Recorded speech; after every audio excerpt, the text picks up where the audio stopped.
Greetings, gamers, and welcome to Season 7, Episode 3, Take 2 of This is the second time, right? Second time we've had to take 2 this season? Yeah, second time this season. We're only on Episode 3. But you're with Ropai Gamma, the Gamers Podcast, and I am your GM Byron, and of course with me is my co-host Howard. Greetings.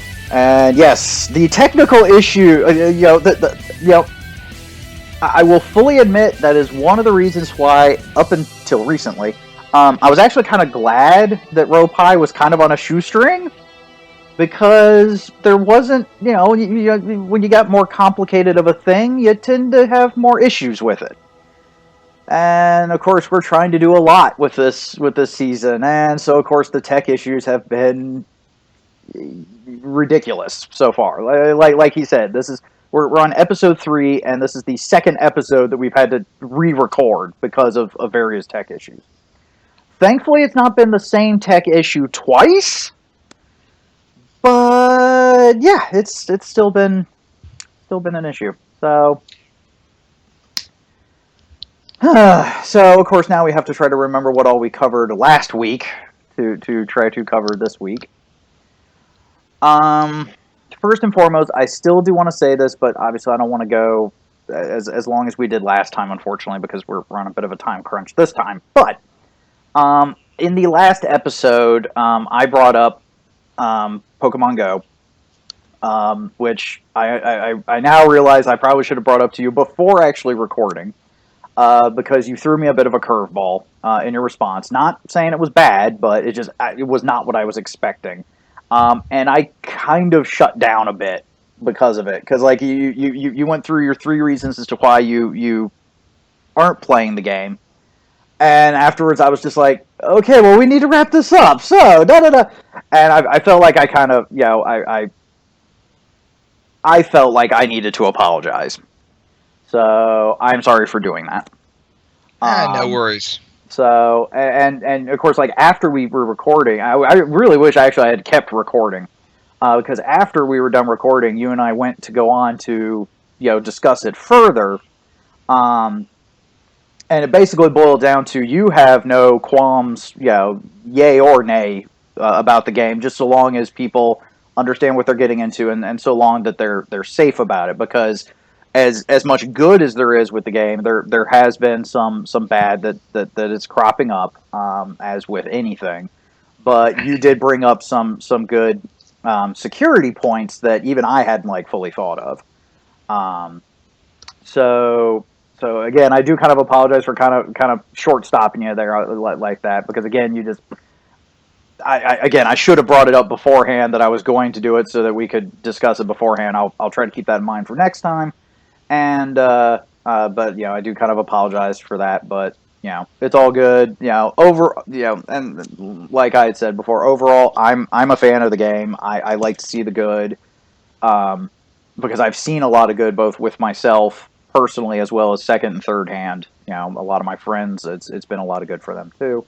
But like you said, that, you're a guardian, so you tend to think of, what the bad people would think to do, so you can try to protect yourself and those you protect with that, and it's stuff that even I hadn't fully considered. So just if you play Pokemon Go, cool, just be safe. If you don't, cool, don't be a dick about it. don't try to ruin it for others. Yeah, so. and if you do play and you have someone who doesn't, it's cool. Yeah. You can live a fulfilling life and not play an app game. Yeah. So. Oh, by the way, just so and I was gonna say one thing we need to move on, but I'm seeing a lot more signage being posted on the internet in places with the trainer lady telling people, be safe, don't walk in streets, don't go on private property. So it's nice to see that the Pokemon Go community itself is beginning to self-police. Well, not only that, but also the creators of the app. I just downloaded an update, and not only does the loading screen have a picture that says "Be mindful of your surroundings," there's now a pop-up message you have to click OK to get rid of that has various safety tips on it. So not only is the community stepping up, but the company is stepping up too. There you go. Because like some of the security concerns that you brought up initially, um, the company had been made aware of and did fix as soon as they realized just some of the gaps. So it's good to see that the company and the community are really stepping up for that. So there you go. So yay on that. All right. And I really feel bad that we lost last week episode because like you and I had gone for like a good hour going over that, going over some other stuff, and then we had just started actually getting into the main topic when my computer went. So it was hilarious. I'm still pissed. I'm not as pissed as I was, but I'm still pissed because like that. Honestly, dude, that was like an awesome freaking episode. I was really happy with it, and then like some security thing with Windows that I'm still like looking. I've got to watch a video or something about it to see, try to make sure it doesn't happen again. But some security thing all of a sudden hit with Windows, and it was like, your computer can't deal with this, so we're restarting. And I was like, what? And yeah, the file borked in the process. So I even had a Cella, even like I transferred the file to her for her to take a look at because the file said that it was like 55 some odd megabytes, which was about right for how much we'd recorded. But she took a look at it. She was like, yeah, it says it's 55 megabytes, but there's no information in here. And I was just like, God, it couldn't even salvage anything. So anyway, the fun of RoPie tech issues. So what have you been doing in gaming, dude? So, now that we've had, I think, the last time we recorded, that night I was gaming, so now I can talk about that. Yeah, basically. So anyway, no, I did Shrine Tower with my big group, which was awesome. And I mass combat, quick combat, these sorts of things are always an issue in various systems. And because I'm doing Shrine Tower, which is a setting within Savage Worlds, I have an interesting situation in which I realized when I was prepping for that game that there are 4 levels of combat in Shrine Tower. You have combat, as we all understand, where you have an initiative turn, and each individual personal combat, each individual character does their actions, and you fully utilize the build as is on your character sheet, which what most people understand is as combat. Fair enough? You understand where I'm getting with this? Yes. All right, then you have quick combat, which is a Savage Worlds alternate setting, which is quick combat, which is an abstraction, and that's where each round, instead of doing initiative, every player character describes their actions. They roll their whatever their ability they're going to do, and it can be modified somewhat by their edges and abilities, but it narrates combat in which they are rolling against a difficulty number as modified by the strength and tactics and abilities of the enemy. Okay. But in this one, success means that you succeed and you move the story forward. Success with a raise means you do so and get a Benny. Failure means you take a wound, and then critical failure, rolling snake eyes, means you get 1d3 wounds. And remember, in Savage Worlds, 4 wounds and you're down. Okay, right. So that's called quick combat, and it has a few little rules. Then you have mass combat, as stated by the Savage setting itself, which it's great for siege warfare, but it's a further abstraction when you're dealing with large numbers. So quick combat is when you're dealing with regular combat is basically skirmish. It's almost individual combat. Quick combat is like large scale skirmish. Mass battle is large battles, and that one is great for fortification because in the official fantasy expansion, they have a lot of rules about how to use castles and keeps. How to use supplies, siege warfare, the whole 9 yards, and they actually incorporate siege weapons into that. All right. Okay. And then there's a 4th level. If you're in the Shrine Tower, Shrine Tower has an epic mass battle system, which is designed for battles which are so big that even a mass combat doesn't work real well, because we're talking about Battle of the Bulge, where you're not dealing with one keep, you're dealing with an assault like on an entire nation, if that makes any sense. Where It you're does. dealing. I very rarely have had a game go to that level, but it does make sense. So in the game that I run, there are actually 4 levels of combat as it becomes more abstract, and as your stakes get bigger and bigger and bigger. Everything from I shoot this guy into the face to I invade this kingdom, and it's fascinating trying to decide which level of abstraction is suitable for which purpose. But anyway, we used the quick combat rules, and everybody absolutely loved it. Had a great time. And they were all able to. It was we're wrapping up the summer session, and this is the big battle. There is darkness has infested a mine. They're digging something up, which is going to be a game changer for the war. And so the player characters are they're the tip of the spear of an army that is delving into basically going into the underworld in order, well, underground, but because it's darkness, it's been corrupted. It's very much like going into the underworld to root out and find what the hell the enemy is digging up and stop them from doing it if possible. So it was a madly successful, but the entire game was one long running combat, which is, I mean, I like to throw those in every once in a while, just so keep people on their toes. So. Yeah. But it was cool. I got to use the quick combat rules. So if anyone does Savage Worlds, quick combat rules can be a lot of fun if handled appropriately. that's pretty much the thing with like any rules, really. They can be screwed up horribly. Yep. So, no other game than that, though. Nope, just writing. Getting books written and getting them to the editor. They keep man.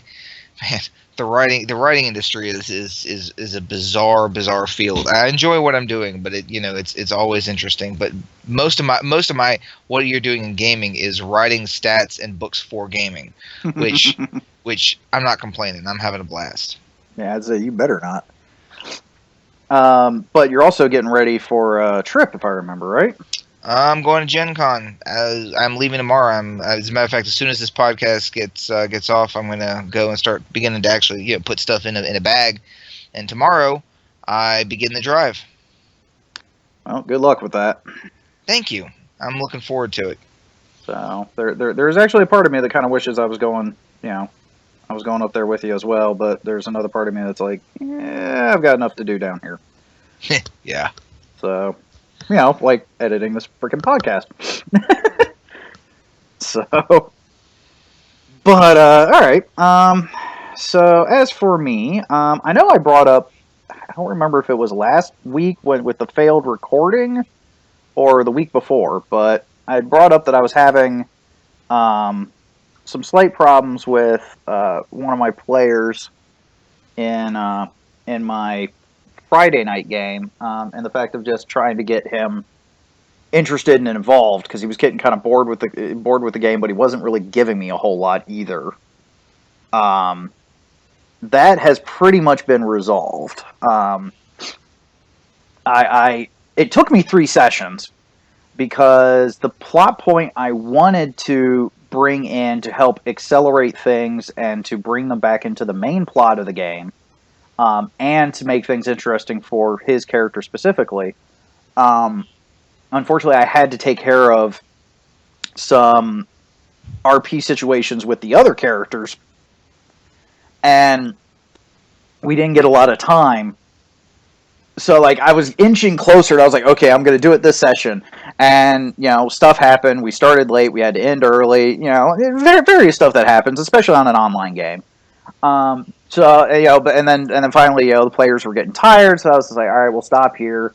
I didn't get to the plot point I wanted to, but next session should be good.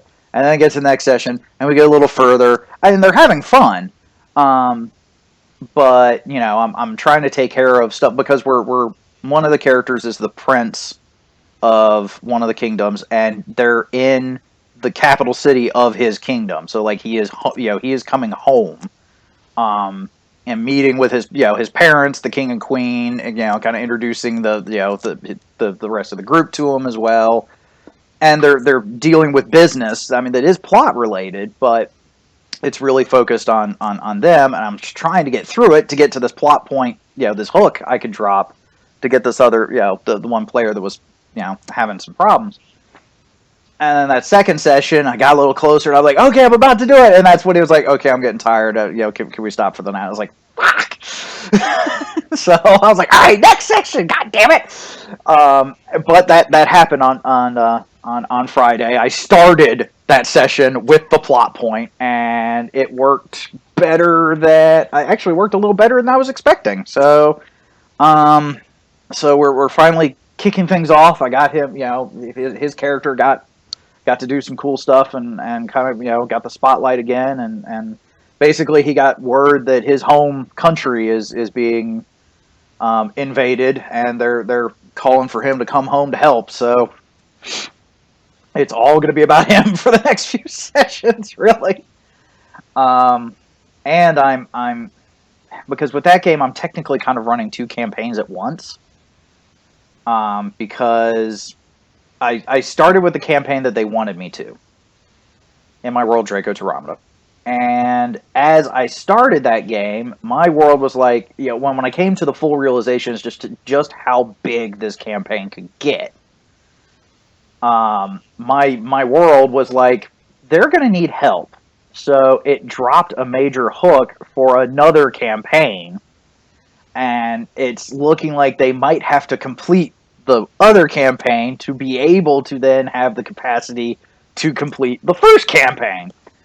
Well, I was getting a little worried as to how I was going to deal with, because one of them is go around and collect the pieces of an ancient artifact, put it back together.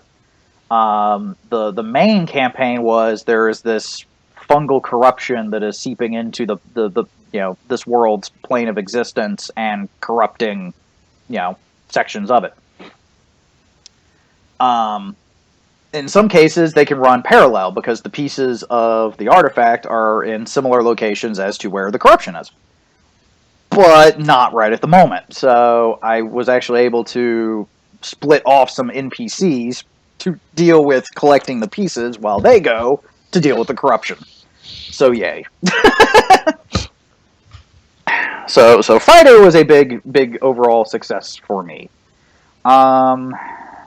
As for other gaming, unfortunately, aside from Matt's game,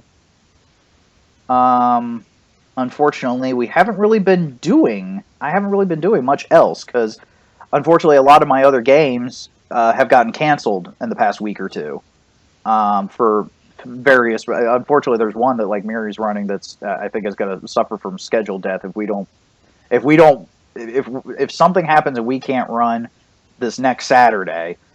I think that game might be done. As much as I'm hoping that it can keep going.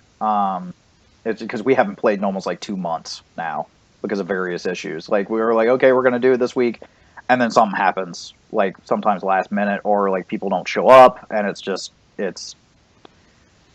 we're we're we're trying to defibrillate it to keep it going, but I'm sorry to hear that, man. yeah, it happens, but yeah. Yeah, well, every game has a life cycle, dude. Oh I yeah, mean, and it's. But this one, like we only did like 1 or 2 sessions before, so like it was like just getting started, just getting good. And we had just introduced a new player with his character. We were actually rescuing him, and he's the one that didn't show up the one time. And Miri was like, "I'm not running this game without him because we're just saving his ass." So, but yeah, Matt's game's going well. I think we were just we're heading to the mountains to go into the tomb to collect the gem for the gauntlet. And I remember when I used to run multiple games. It's got to be nice. Well, still, the majority of the games I'm in, I'm actually playing in, not running. Well, I mean, I remember when I used to be involved in more than one game. And well, hopefully here soon that would you will be. When we start up the game for Rope High. So, but anyway, so again, because I can't fully remember what all we covered last time, and to keep things short, we'll get right into the topic this time. Awesome. So, all right, so we have feedback. Oh yeah, feedback. We have feedback now. I'm getting this secondhand because it's a friend of a friend. but and this goes back a bit. Like this goes back to when like Liz was still readily on the show. So this is going back a couple of years at least. But my friend Tim, who's in my Lucky 13 group, has a friend who apparently does listen to the podcast, and he brought up something because at one point when I was ragging on fourth edition, I ragged about something they had done to the classes. And then in a later episode, when I was working with the 5th edition beta, testing and whatnot, I praised it, and Pathfinder's done something similar with it. I praised it for doing it, and to him, it seemed like I was condemning the thing in 4th edition, but praising the same thing in 5th edition and Pathfinder. And I gave it a good think, and I understand where the confusion... Well, either he didn't understand what I was trying to say, or I didn't explain it well enough. But I understand where the confusion is, and I was going to explain things out a little more about this. So yeah, Tim sent me an email with, now granted he's, of course, this isn't like direct quote, but basically, I was talking about 4th edition, and I was talking about how the at-wills are dumb and make no sense. But then later, Byron/Liz talking on 5th edition, at-will wizard attacks, why didn't they think of this before? And this is, well, again, quote, but I don't know how accurate of quote this is, but this is what Tim wrote, what Will said. Again, the guy's name Will, if I didn't say that before. He's like, so Byron hates only being able to attack like Final Fantasy Whack-A-Mole style. 4E solves this, but at-wills for martial classes are dumb because it came along with removing the spell table. 5th edition removes at-wills from fighters, so he is back to Whack-A-Mole, but casters got to keep at-will attacks, so suddenly at-wills is a cool, great, original idea. What people care about most is that they have a spell table or not. I can admit that 4th edition, in fact, dumbed down casters. But people who talk about that don't care that 4th edition added a lot of quality of life for martial types from basic level 1 variety onward. So, out of curiosity, from what you can infer from the statement, is the premise of the statement that melee or fighter classes who don't have the ability to cast magic are by default, he's referring to them as Whack-A-Mole? Is that because I mean I'm listening to what it says. Is that the inference here? Is that 4th edition gave spellcasting abilities to fighter characters, i.e., quality of life, and by removing them, they have been so that fighter characters, melee characters, combat characters, non-spellcasting characters that don't have spellcasting like abilities are, by this inference, Whack-A-Mole? Is that what I'm getting from that statement? Pretty much, it sounds. Here's the thing, because you're the wizard, I'm the fighter. So in this conversation, so you're looking at it from the wizard spellcasting table. I don't give a crap about wizards and spellcasting tables. I give a crap about fighter classes, and personally, I have a problem with that. I play fighter classes for a very specific reason. They don't use magic. When I play a fighter class, I don't want to use magic at all. As a matter of fact, to the extreme point that in the current game, we lost an NPC because he got arrested and he's going to be out of the game for 6 months. And I created a fighter class, a warrior, and in Shinetar there are a number of ways of giving the fighter class in effect spell-like abilities using items and things like that. And I have intentionally not used any of those supernatural abilities because I like really playing pure fighter classes. I love the idea of a skillful warrior whose peerless supernatural abilities are based entirely upon his own training and force of will, and not beholden to some kind of arcane or supernatural or spell-like ability. And if in fact, because I don't play a lot of fourth, but if in fact it came down to a situation where in fourth edition, to spice things up a little bit, they gave all classes, regardless, spell-like abilities. They it okay. You're along a similar vein, and I do like the what you said, but let me clarify a little bit further. Okay. In fourth, because again, like you said, you haven't really played fourth edition. I mean, I You there? I'm here. Okay. So you were saying it sounded like you have played like once or twice, but Yes, but not enough to be an expert. So explain. Do all classes have spell-like abilities? yes and no. And here's the way it works. So now again, I will fully admit, I'm only familiar with fourth edition when it first came out, so I know some things have changed. And I've only played around with the lower levels because, again, when I got introduced to it, I didn't like it. I gave it multiple chances, and actually, there was one game that was fourth edition that I did enjoy, but it was more because of the GM than the mechanics. Okay. And that was actually Chris. But what they did with the classes was they tried to balance all the classes.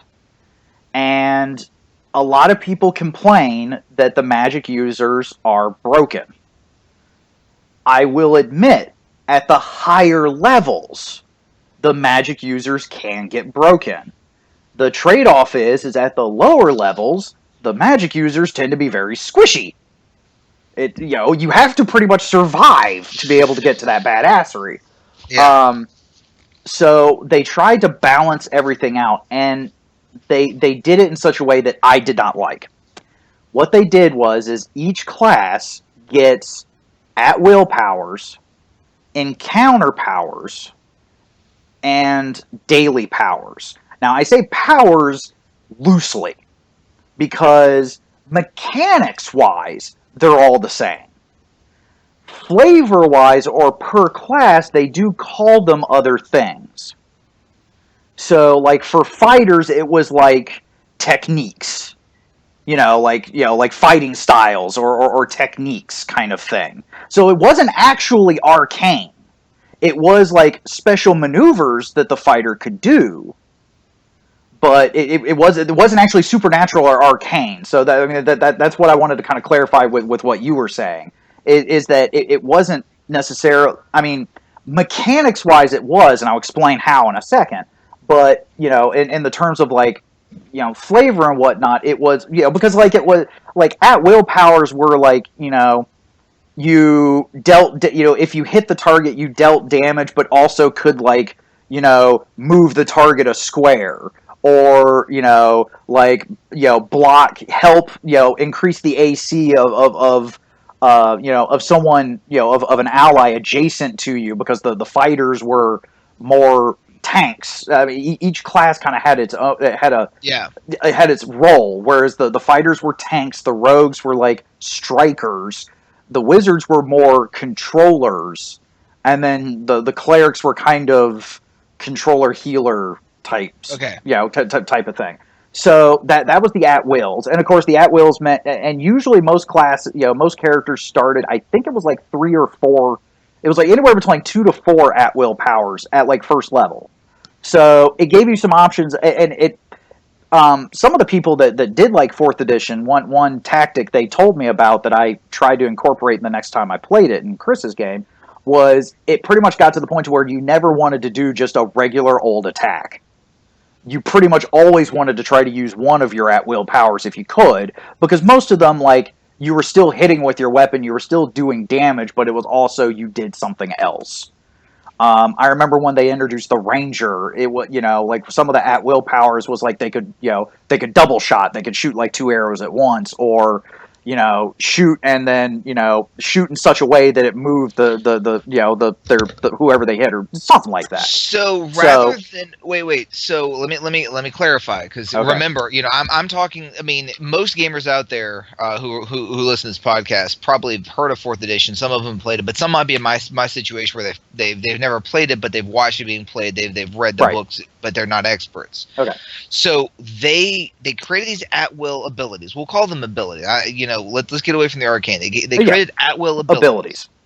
Uh-huh. That they gave to character classes. Yeah, all of them. But instead of making them edges or feats or whatever, they just said, all right, all fighters can do these things. All rangers can do these things. So now keep in mind that there were options. It wasn't like, okay, you're a first level fighter, you get these at will powers. It was, you're a first level fighter, you get 2 at will powers, here's your list. There was some customization as to which powers you were picking. Combined with your feats, you could go. Now, I did feel sometimes that 4th edition, the paths that they had were rather restrictive, and in 4th edition, they really got away from multi-classing. So, like, pretty much once you picked a fighter, like, that was it. And if you didn't build your character right from the beginning, like, you really kind of had to have an idea as to where you wanted to be. Like, the milestones were, like, at 10th, 20th, and 30th level in 4th edition. So, like, you really kind of had to have an idea as to where you wanted to be at 30th so you could start building it right at first. But so they basically created a whole list of new abilities, that a concurrent list, just like with the feats. And so basically they're at will feats in effect. I mean, it seems as, I mean, for what you're saying, that pretty much, yeah. That's not a bad way of putting it. Because, I mean, what you're saying is, I mean, these are in fact feats. They're just kind of. Yeah. Yeah. I wonder what differentiates. I wonder when they were deciding, the at will powers and the at will powers versus the feats. I wonder what the delineation was.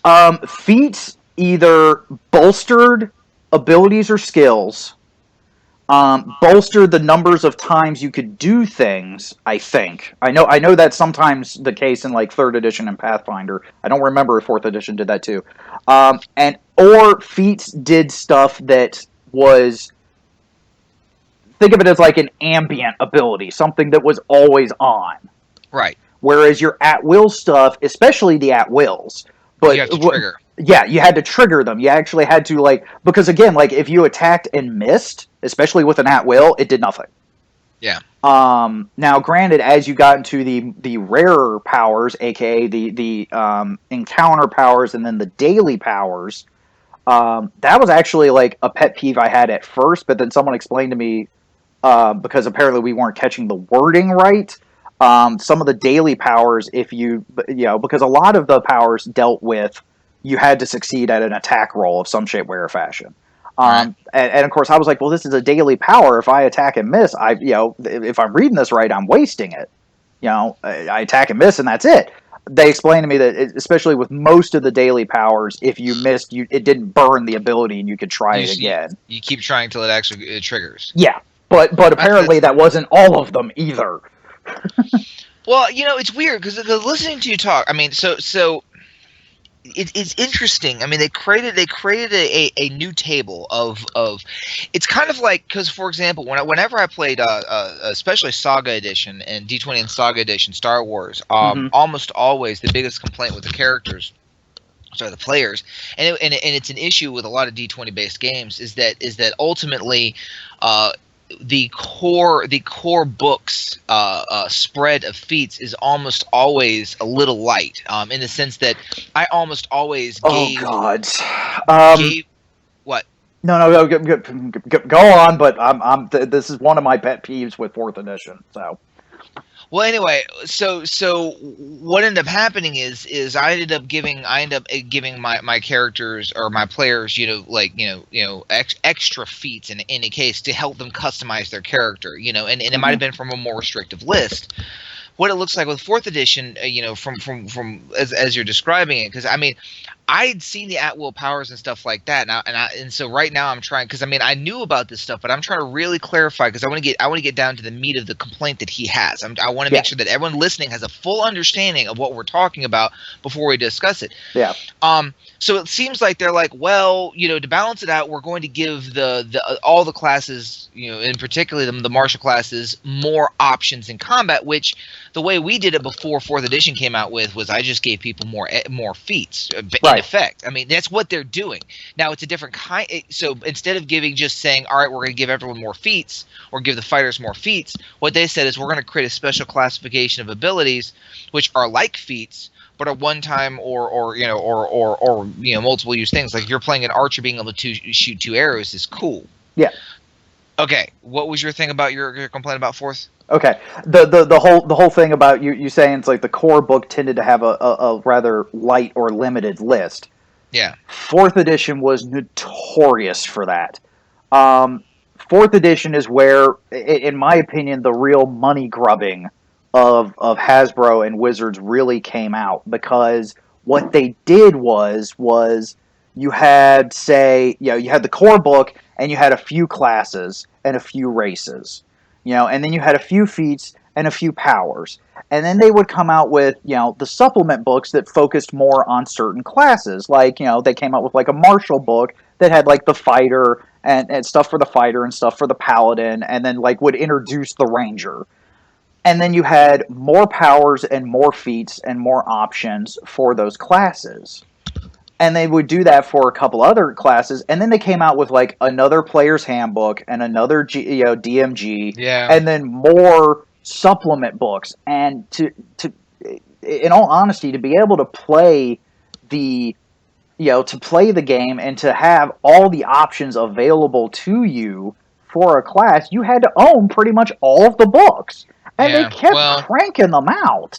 Yeah. And Well, I mean, the new Star Wars is freak. Like, I mean, they did the exact same thing. yeah, we've Yeah. I know we've talked about And it's that. a huge pet peeve of mine. Like, Yeah. that's why I stopped buying them, because I was Yeah. like, this is crap. Yeah, But anyway, that's pretty much that's pretty much exactly what they did with fourth edition, and that was one of my big pet peeves. Um, Plus, like I said, like you had options for customization, but not a lot of options, even with the supplement books, because like the certain quote unquote paths that they had, they didn't have many of them. And again, like if you try to build your character more for flavor than for the mechanics of, okay, I'm doing this so that when I get down the road at like 20th or 30th level, I can do this. If you went more for flavor, because actually that's what I did in Chris's game. I based my character off of Link from Legend of Zelda. Now, granted, I didn't like complete carbon copy. I did, I went for more of the flavor of them. And then as like I was like, oh well, as the game progressed, my idea of where I wanted the character to go changed a little. yeah. So I was like, okay, well, I want to do this, and they're like, you can't do that in fourth edition. The best you can do is to take like this feat and to do this, and I'm like, you have got to be shitting me. Yeah, I felt very railroaded in the mechanics of where I could take the character. So, But okay, in essence, so they dumbed down, they weakened the spellcasters because they gave the other classes these one-off abilities. Not so much. And I think this is where part of the main confusion came with him. I appreciate the fact that they were trying to balance the classes, and I feel that Pathfinder actually did it a lot better. That's actually one of the things I like about Pathfinder a lot, is I think they really did give the martial classes more oomph to them, but not in the way you're afraid of, in the terms of like giving them supernatural stuff. It's very geared towards what the martial classes do. My pet peeve with the spellcasters, and at first I think I worded it in the sense of, yeah, they pretty much gave all the other classes spells so that like the wizard wasn't as special. I think that might have been how I originally worded it, so I think that's where some of the confusion came in. Okay. I have since reanalyzed the situation, especially once Tim shot me this email and I read what Will had to say. my thing is the fact of they really nerfed the wizards in the terms of just what their spells are and what they could pick and what they could do with them. So to give an example, when you're playing in like 3.5 or in Pathfinder, when you play a wizard, you obviously get a certain number of spells that, especially in like when you're at first level, you get like one or two first level spells, and then you've got your 0 level spells. It used to be to where you only had like four. I think the max like it still is actually like only 4 0 level spells, which are supposed to be like the really fucking easy spells that don't really do much, but they're what kind of like your wizard learned on, and if you use them right, they can be somewhat helpful. Um, what I was praising fifth edition for is they made, and Pathfinder did this too. They made that when a wizard memorizes his spells, you pick 4 0 level spells for the day, but you can cast those 4 level spells as many times as as many times as you want. Whereas in third edition and 3.5, you could only do them 4 times a day. Yeah. So like you had to really be careful as to what cantrips you were picking, because especially considering like detect magic, read magic, those are your cantrips, because you could only get them once. Yeah. And that number, like once you hit 4 cantrips, that never went up. Like your first level spells would go up. Plus you get bonus spells. You never got bonus spells for 0 level. It was always 4. So making them at will, I thought was very smart. And I believe what my wording in the podcast that he's probably referencing is also the fact that they made Magic Missile a cantrip, and so therefore could do it at will, which I was like, yay, because then that means that the wizard could always do something. Whereas Magic Missile is usually a first level spell, so you could only memorize it so many times. Yeah. And so therefore cast it only so many times. Whereas, so and then like I said though, at first level you only get a certain number of first level spells, and of course as and then you, like I said, I think it's like 1 or 2, and then depending on what your ability score is, you got some bonus spells per day. Now, granted, one of the benefits of the wizard is that so long as a spell was in his spell book, he could memorize it for the day. So, and like every time you leveled up, you kind of got like 2 bonus spells that you could put into your spell book. The understanding being is like on your off times, you're doing arcane research, and so when you level up, those are the 2 new spells that you've worked out. But like, let's say a wizard goes somewhere, like to a wizard's guild, and wants to expand his spell book. Usually, yeah, he'd have to pay because knowledge is power. You'd have to pay money, and then you'd have to study another spell book and make a roll, but you could copy a spell from one spell book to another. And the whole purpose behind the roll and everything was because each wizard makes his own, arcane notations. Yeah. Now granted, you learn your notations from your master, so like copying from your master's book might be a little easier, but a wizard from France and a wizard from Japan, obviously, it might be the same spell, it might work the same way, but their notation as to how they copy it down into their spell book is going to be different. So, I mean, there was some effort to it, but in essence, a wizard could constantly add to his spells. Now, the trade-off, the balancing part of that, comparative to the sorcerer, which I'll get to in a sec, is the fact that the wizard was limited as to how many times per day he could cast. Yeah. Now, take like a druid or a cleric. A druid or cleric had access to their whole spell list. So long as they could cast that level of spell, they had access to the entire list of that level of spell, because they're getting their powers from a divine source. Right. The clerics pray for it, and the druids, commune with nature. And so they're still limited as to how many times, I think the cleric and druid has about the same per day castings as the wizard, but they have access to their spell list all the time. Yeah. I've seen some settings, like the world's largest dungeon being a great example, because when John ran us in the world's largest dungeon, when we were down in North Carolina, I made a wizard. He didn't warn me ahead of time that that was a bad idea. The reason being is because once you're in the world's largest dungeon, you're stuck there. So I had no access to arcane research. So like I was gaining levels, I wasn't gaining new spells. And like the one time we came across another wizard, I tried to recover his spell book to give me something, and he wouldn't let me. And I was like, "You dick." So, and the book even said, like, when he was reading the book, it even said like wizards are a bad idea because of this, and he didn't warn me about it ahead of time. So I was like, "All right, you prick." Now, granted, I was in another game. I think that was Allison running that I played a wizard that she was like, "Okay, keep in mind you're not going to have your spell book off the bat." Now, granted, she asked for like a list of items that we wanted to find for our characters because we were going to like it was like Australia. It was, it was a penal colony. We were sentenced to go to this island continent that was had a whole shit ton of dragons, and basically that's where if we lived, great, but finding a way off the island was difficult. But I built my character because like there's a feat a wizard can take called spell mastery, where you're so familiar with a certain number of spells, and it's like your intelligence modifier. So like a decent wizard would have 3 or 4 spells. You're so familiar with those spells that you can memorize them without the spell book.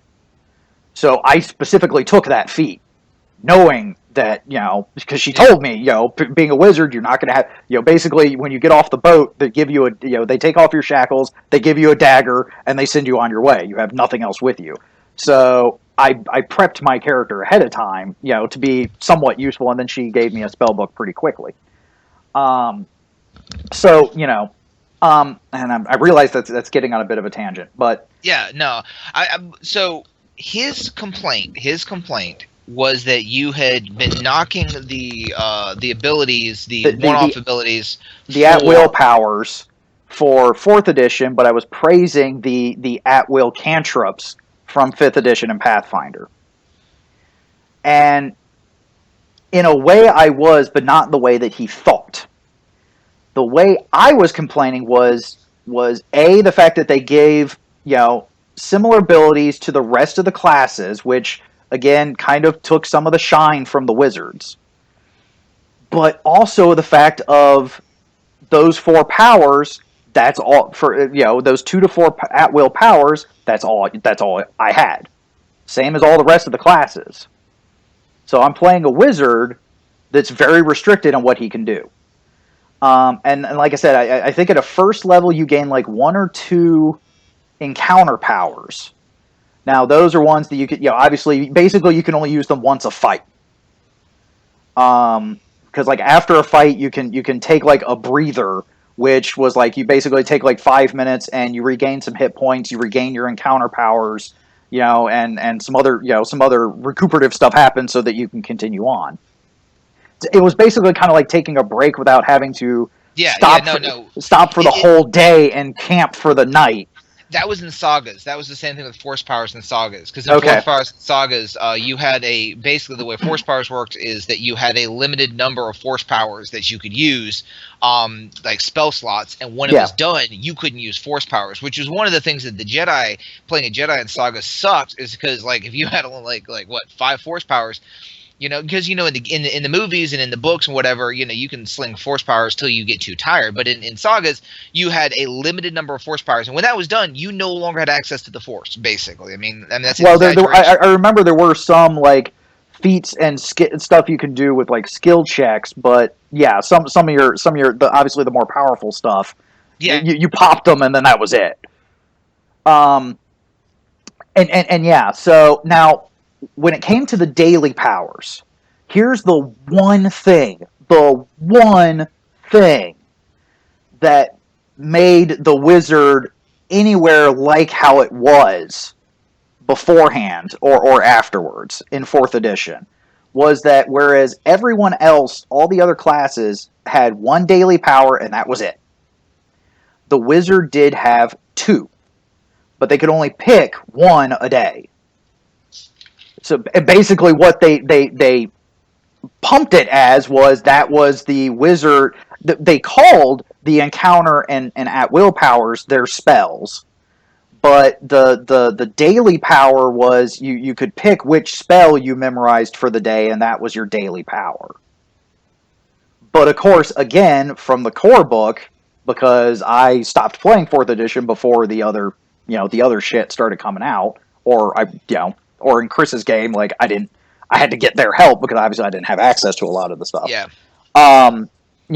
That the list was, of course, again very limited. Now, another aspect. So that was my main pet peeve of was like he said was the fact that they took away the spell list, because with taking away the spell list, you took away a lot of the customizations to what you could do with a wizard. But they pretty much, they funneled the wizard into a very specific role. Whereas, even in third edition, you had options as to what you could do with a wizard, because you could specialize in a school. And in D&D, all the way back to second edition and maybe even before, there were 7 schools of magic. There was I think is it 7 or 8? Because you've got universal, and then you've got the specifics: necromancy, divination, enchantment, conjuration, evocation, illusion, stuff like that. And you could specialize in a particular school, which usually, in third edition, I didn't really mess with specialization months. In Pathfinder, they expanded on it, which I was very happy for. But basically, what specializing did was you got to memorize an extra spell a day, so long as it was a spell of your favored school. Yeah. But and then that's a hugely valuable. Yeah, but then you were restricted because if you specialized in a school. Now I remember in I think it was in second edition. If you specialized in a school, there was either a single. It was usually 1 or 2 specific schools that you weren't familiar in, to the point to where you could not cast spells of those schools. You couldn't even use some magic items of those schools because you were just so unfamiliar with that school, and it made sense. You're an aspected mage. Yeah. And in third edition, they at least gave you the option of picking which schools you were restricted from. So, because in second edition, it was okay. I'm going to be a divinator, so my restricted school is this or this. Yeah. In third edition, it was okay. You pick one, and then you could depending on because I think divination you only had to pick one restricted school, but there was some schools you had to pick up to 3. And again, it was to try to balance it out, and I understand that, and that's fine. But again, you still had that customization. So in 4th edition, what you're saying is, in 4th edition, instead of having a memorizing spell list, your spells are your daily and encounter powers. It's your spellcasting ability is folded into those things. That's what they called them for the wizard. Yeah, those were your spells.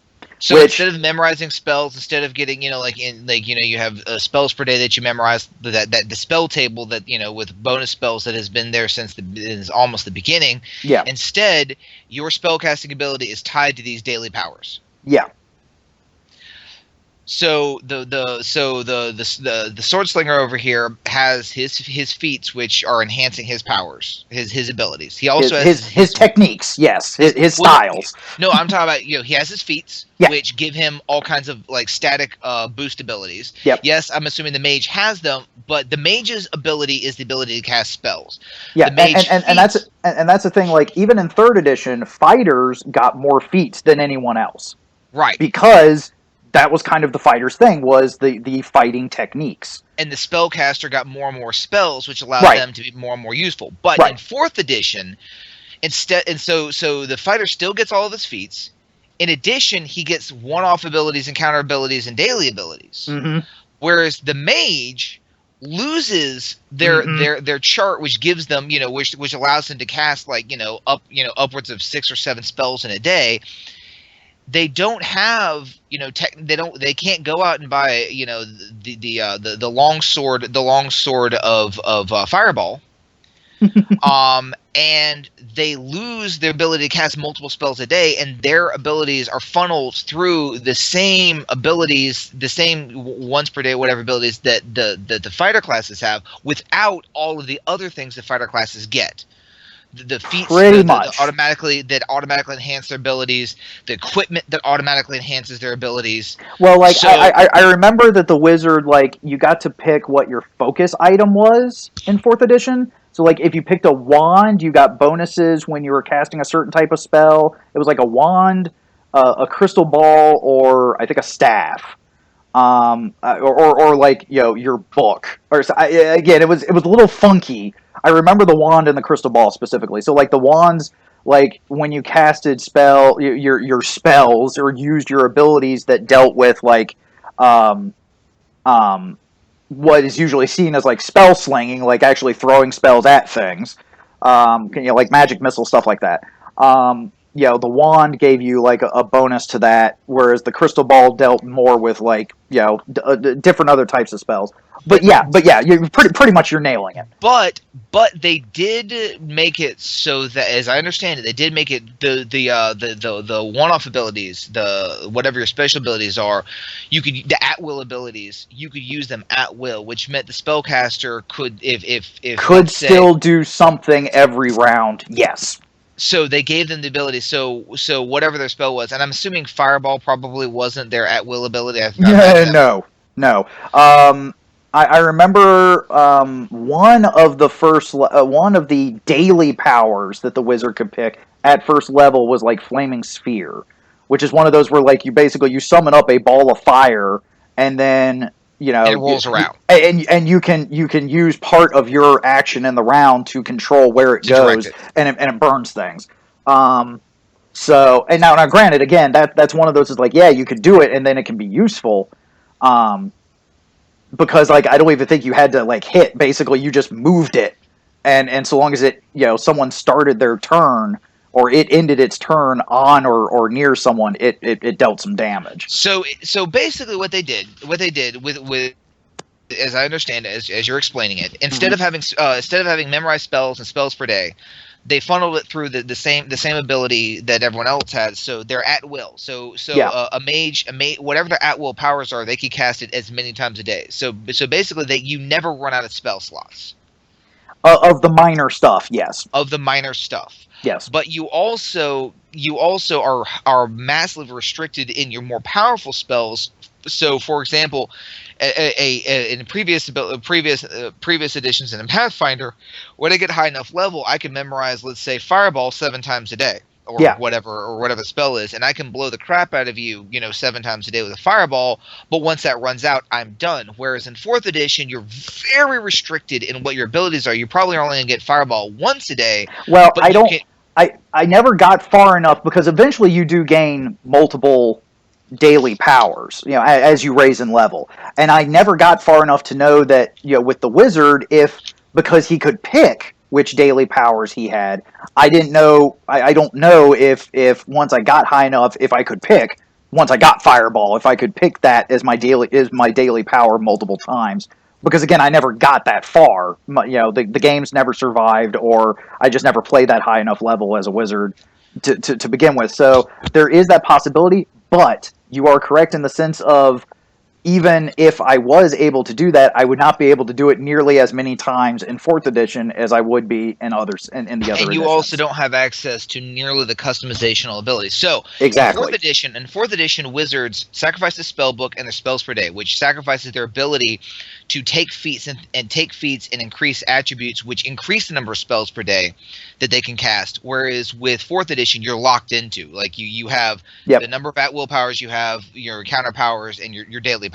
Done. Yep. Second thing is you lose a lot of your customization ability. Yep. Because since you're being funneled to this very narrow focus, you can only do these, and as you pointed out with the books, until you buy the entire line of books, you only have access to a small number of spells that can be used for these daily powers every single day. In the trade-off is for the wizard is that with the at-will powers, while you have you don't have the same customization, you don't have the same variety, you at least you don't run into a situation where you run into previous ones where once you're done with your spell slots, the wizard is basically bonking people on the head with a stick. Correct? Yeah, pretty much. All right.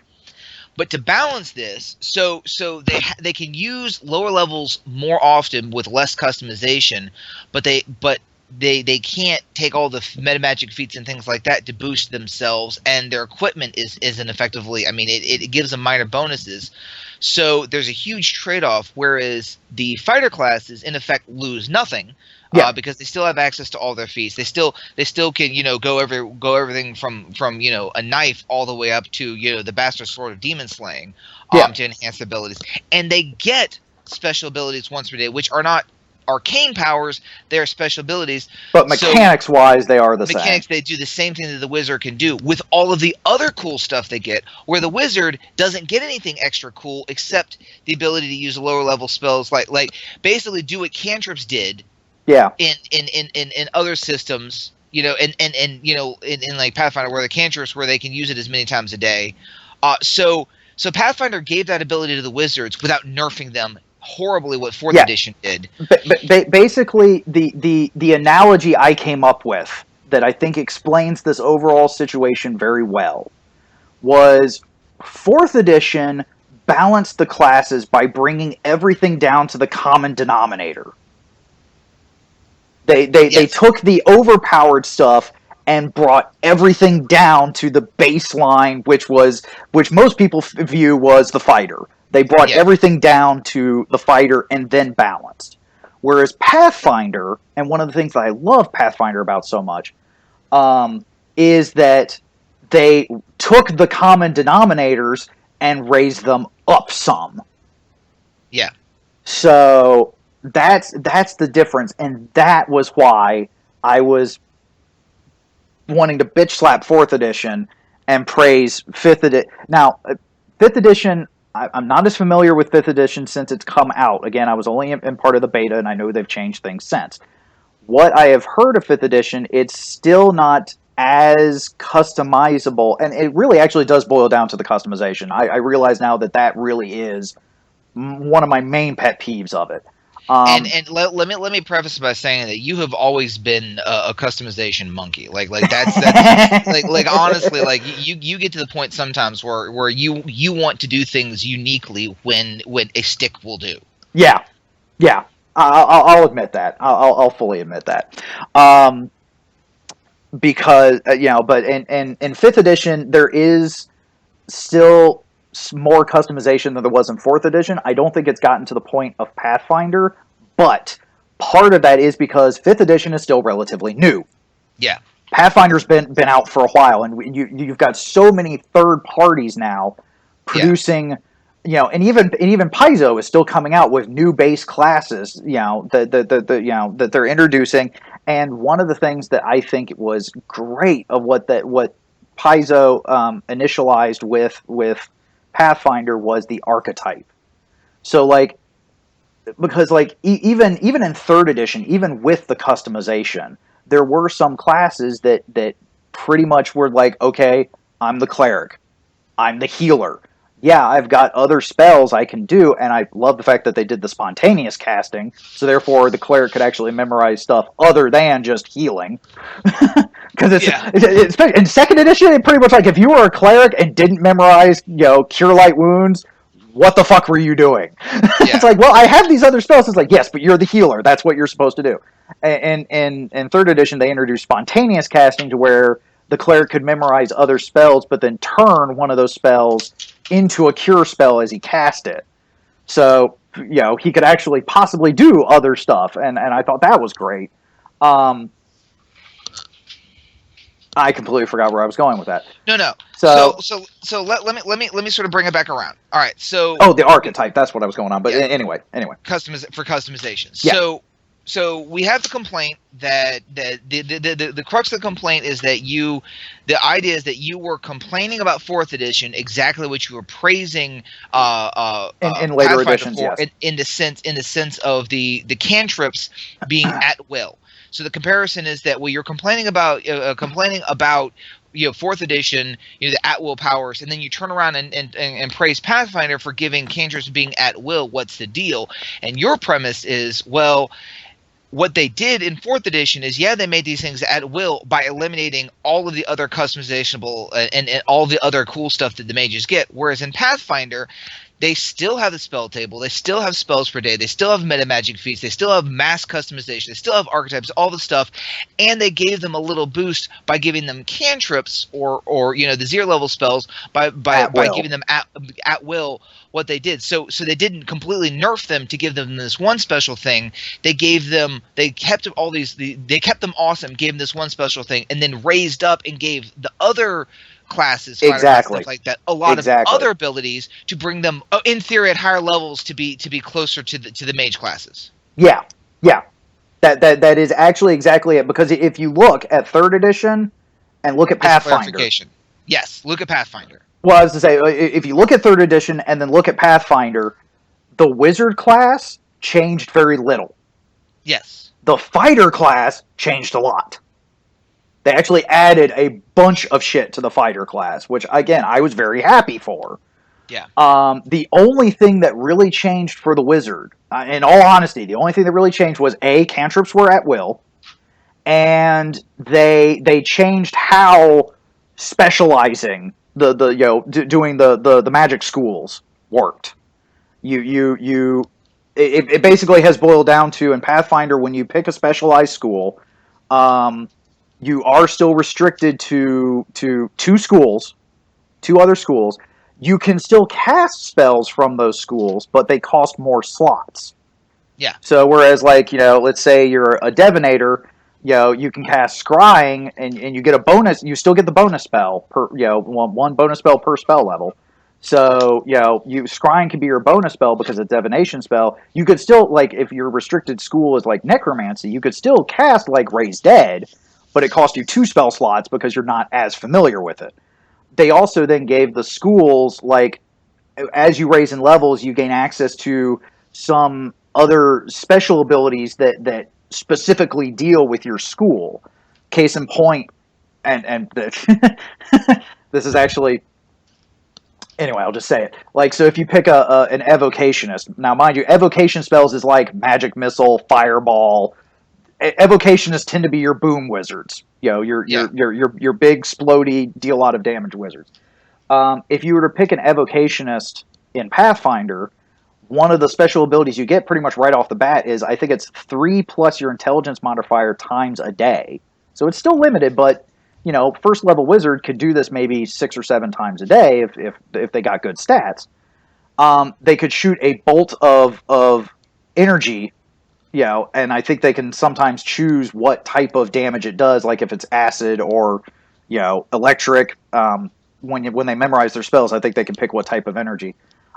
They can shoot a bolt of energy, 5, 6, 7 times a day. It doesn't do a lot of damage, but again, it's something a little extra that a non-evocationist can't do.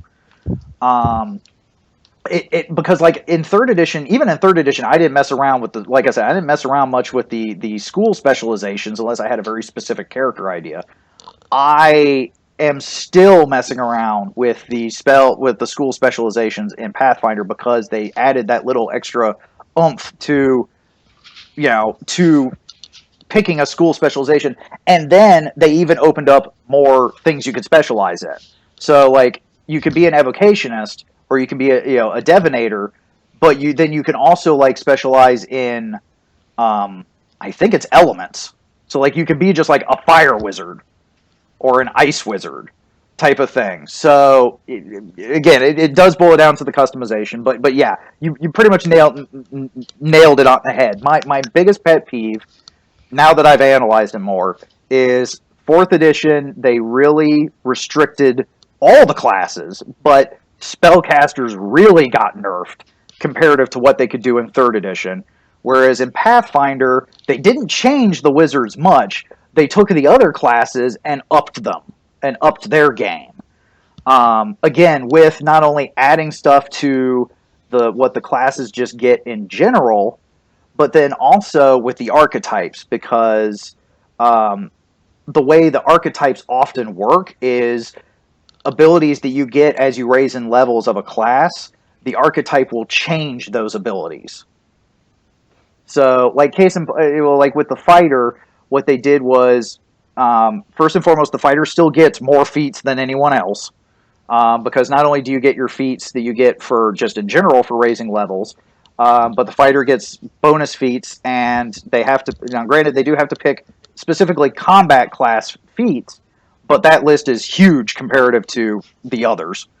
The only other list I think that comes close is the general one.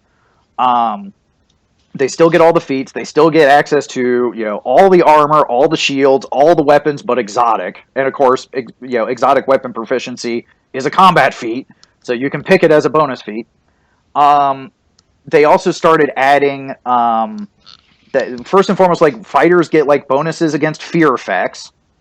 So because the idea being you're a fighter, you're used to seeing hellacious things on the front lines. So they start getting bonuses to their will saves against fear effects because will saves were not one of the fighters' best. They started gaining armor affinity. So like you know someone a fighter as they raised in level, they basically learned how to utilize their armor better. So like the armor's restrictiveness went down for a fighter where it doesn't for anyone else, including like paladins and rangers and anyone else who might still know up to like heavy armor. They also then added you can pick like a weapon grouping. Um, so like heavy blades, which is like from long sword up to like the great sword, and I think might also include like some of the bigger axes. If you picked that, whenever you wielded one of those weapons, you started adding bonuses to attacks and damage on top of the feats you could take that could do that. So, yeah. Yeah. So, so we need to wrap this up soon for me. But so do you stand by your statement? Do you stand by your premise that fourth editions that there? No, you are not saying that the cantrips being used at will in Pathfinder is even remotely close to the at wills from fourth edition. No, it at is will not. Fourth edition. It is not the same. It is absolutely not the same. The only way it could that I would think would be the same would be if Pathfinder started allowing like first level spells to be at will or some shit like that. Then maybe, but even then, it was just the mere fact that once you picked your at will powers, that was it. And like I said, even like you couldn't even multi-class. So like even in third edition, a wizard could pick up like a level of fighter to get some of that fighter oomph. You couldn't even really do that kind of thing in fourth edition. So yeah, it's now. All right. So you've said that. Let me say my piece. okay. I'm still hung up on this thing where this idea that without fourth edition's special abilities, fighters are whack-a-mole. That to me is irritating, like really irritating, because literally fourth edition.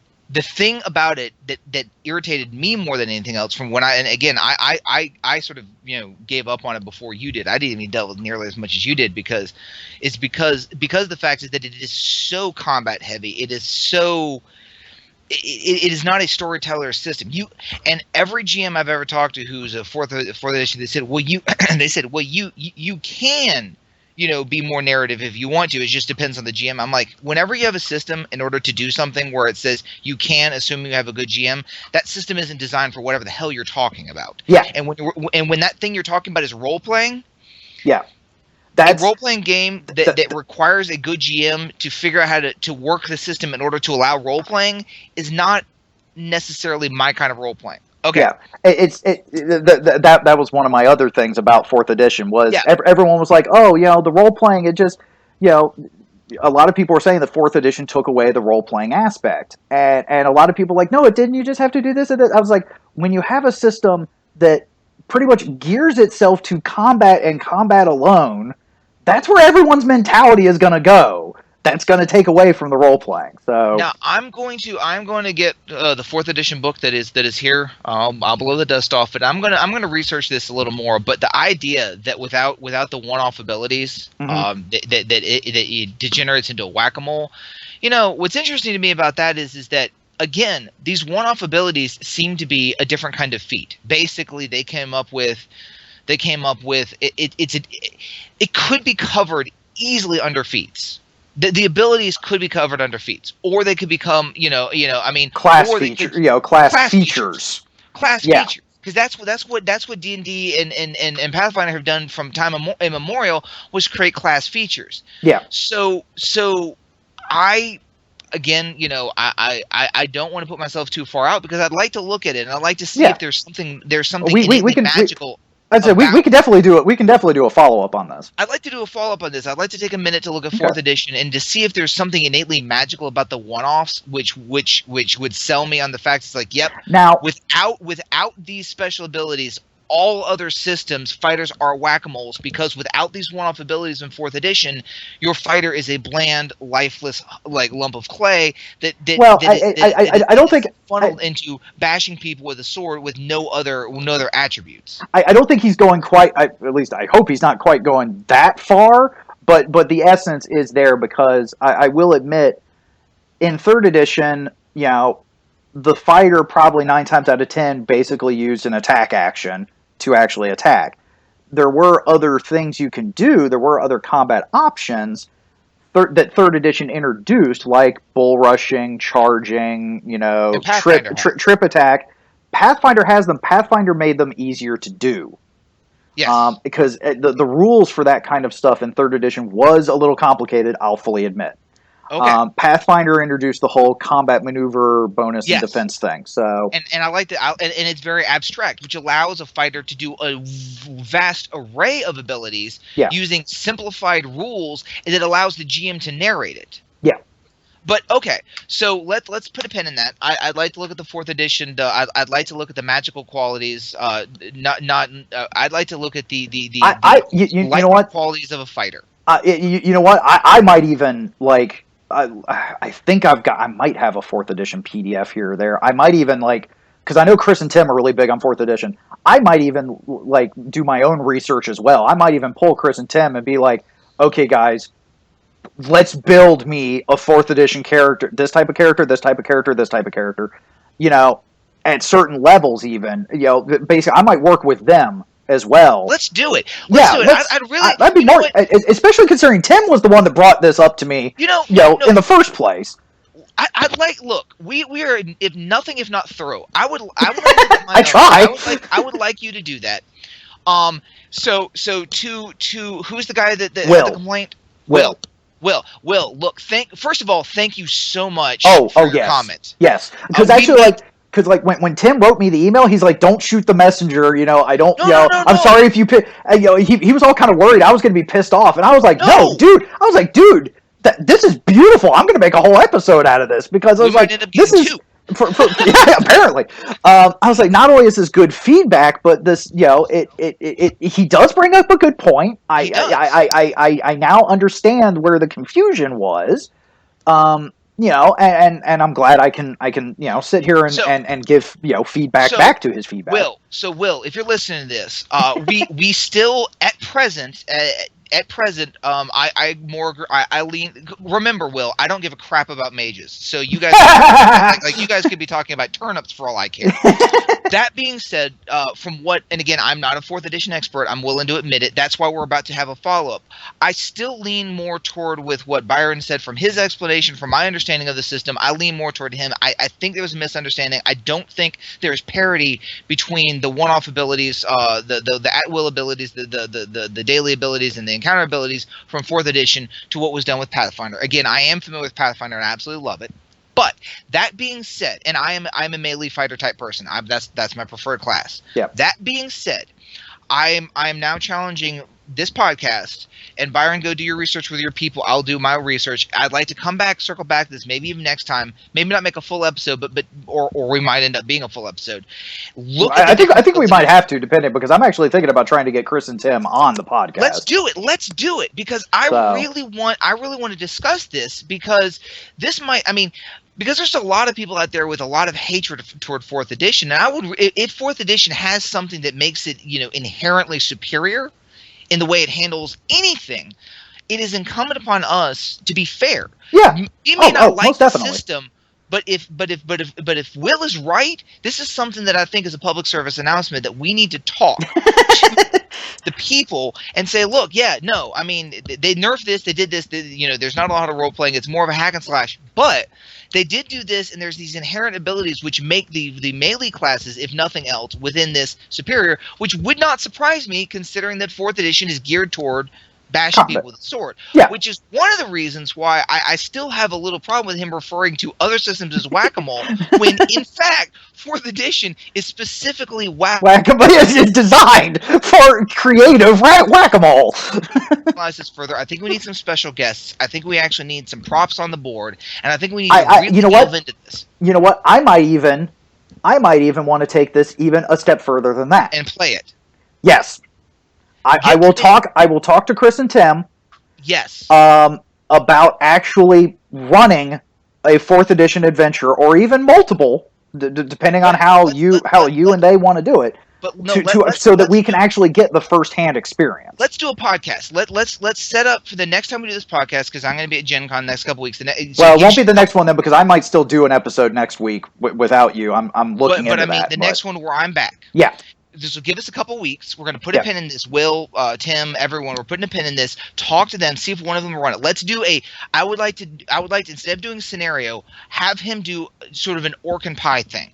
Have him design you play mage, I'll play fighter, and have the other guy play one of the other row classes or whatever. Have whoever's running it do an orc and pie scenario, a combat scenario which gives an opportunity for everyone to use their abilities. We don't need the intro. We don't need a long. What we need is a combat box. We need to see how these things work in combat.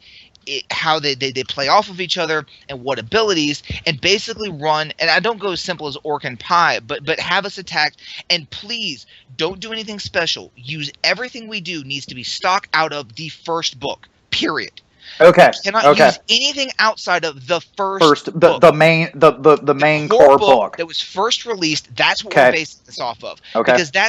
Because if you are getting into 4th edition, what are you going to get? You're going to get the core book. Yeah. So let's get first core book, build only out of first core book, have it a combat scenario using NPCs from first core book only, and let's run this thing.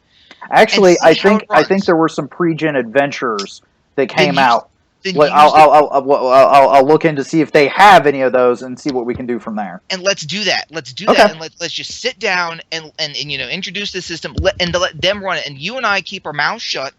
Play the game, do as best we can with it, and then afterwards, when all is said and done, then let's talk, and run the scenario, and then close it off, and then let's talk about our experiences, what worked, what didn't, and do it that way because that's the only way we're going to give this thing a good treatment. Because Will, you deserve an answer, and let's look at this thing. Yes. Well, not only does he deserve an answer, which I think we've given, he deserves an explanation. Right. And you're right. I mean, good lords, I go off on tangents and rants long enough that, your comment about me being, us being thorough, I wholeheartedly agree with. Talk to your people. We're going to set this up. And as much as I rag on 4th edition, note the fact that I'm willing to still give it a try. Me too. So, I'm not so hateful of it that I'm like, I'll never play it again. I'm more than willing to give it another shot. Well, that's a whole nother podcast. But people who say I refuse to play X system, those people give me and we have them in our family. Let's just say, but anyone who says I won't play this system, I won't play that, whatever, with a very few exceptions like Fatal, which look. I don't play Fatal for a lot of reasons because I can't find anyone to play it with me. That's the biggest reason. It's also someone who's actually read through the book well enough to actually know the rules. Because remember, I've tried. You did? I have a copy and I've read. Well, I have a copy too, but have you read it cover to cover? I have. because you are a better man than I. Not that always say it, but just like you, I wasn't able to do that. I wasn't going to dog it until I read this stupid thing, and I don't play it because I don't like it. But the point is what I'm saying is that I don't like 4th edition. I don't like to play it. I don't like to run it. I've watched it played many times. I've read the books. You know, I haven't read it cover to cover, but I've gone through it. I haven't studied it because I only study systems going to run. But my point is that we're willing to play it because again, if we need this, and I think we do for this podcast, let's get this done. I think we'll need to get one other player. Okay. Because I'm sure Tim will be more than happy to play. It depends on who will actually run. I don't know if it's going to be Chris that's going to run it or Tim. That's going to be up to them. But the other one I'm sure will play. And then, like you said, I can play like a wizard. You can play a fighter. To make sure we've got a balanced group, because that's the only way this is going to be fair. Yeah. To make sure we got a balanced group, we need to make sure that all of our roles are filled. So that means we need, in a 4th edition sense, we need a striker and a healer. So we'll need like a roguish, especially from the first book. I think the only real striker was the rogue. And we'll need a cleric. So I'll see what I can do about digging up, unless you've got someone that, I will ask, but we'll have to see. The time slot may be prohibitive. Yeah. But, so I'll ask her. Like I might ask Cyrus or something. So. But like I said, but the main thing here is we're not looking for a scenario. What we're looking for is a combat. Like we're looking for 20 rounds of combat from the core book. Well, so I even wouldn't even necessarily mind non-combat being in there again to show how 4th edition can deal with it. Wait, does 4th edition deal with non-combat? I'm kind of. There are skills. There are skills. Throw it in there. So throw it in there. Let's actually try to do a short adventure. I might even tell Chris and Tim, it's like, have it to maybe one big combat, one little minor combat, because if I remember in 4th edition, there's different stuff that play with those, and a little something in between. So. Yeah, we can definitely see what we can do, but we'll definitely give it the old college try, and see what happens. I agree. I feel this needs to be done. Yeah. And that way, everyone can publicly hear us play 4th edition, and you know what? I might even use that as the test bed for recording Roll20, because again, that was another thing of mine with 4th edition. It is damn near impossible to do 4th edition without a map, because everything is in squares, not feet. Do it. So, yeah. So, all right. Looking at the time, I know I pretty much we got to wrap this up. So, I as much as I hate the fact of what we lost last week, I'm really glad where this episode went to. So, I really hope that when I hit stop and review the episode, everything's all right. All right. Aside from the couple of cutoff times that you had. So, but anyway, if you have you the listener have any questions, comments, concerns, suggestions, what the fucks, we'd love to hear it. We'd love to to not necessarily want to try to tear it apart. We want to hear from you guys. We want to hear we love to hear what you all have to say. So reach out to us. I'm hoping by the time that this episode actually posts that the new website should be up and running, and our contact information should be all freaking over there. So should not be hard to get a hold of us. Thank you for joining us this week. As Howard said, actually, that's another thing too, dude. We might actually have to push this back, this 4th edition game back an episode, because I want a Gen Con report. Okay. Since you're going to Gen Con. I want to do this right. So let's get our stuff together and let's do this right. Let's make sure we get our shit together. So thank you for joining us next week. I hope to have an episode. Well, thank you for joining us this week. I hope to have an episode next week, even without Howard. It might be. I might get Chris and Tim, and we might start shit with the 4th. I don't know. We'll see. But anyway, I have been your GM Byron. I've been your co-host Howard. And just remember, the motto of Rho Pi Gamma is roll high, play well, die hard.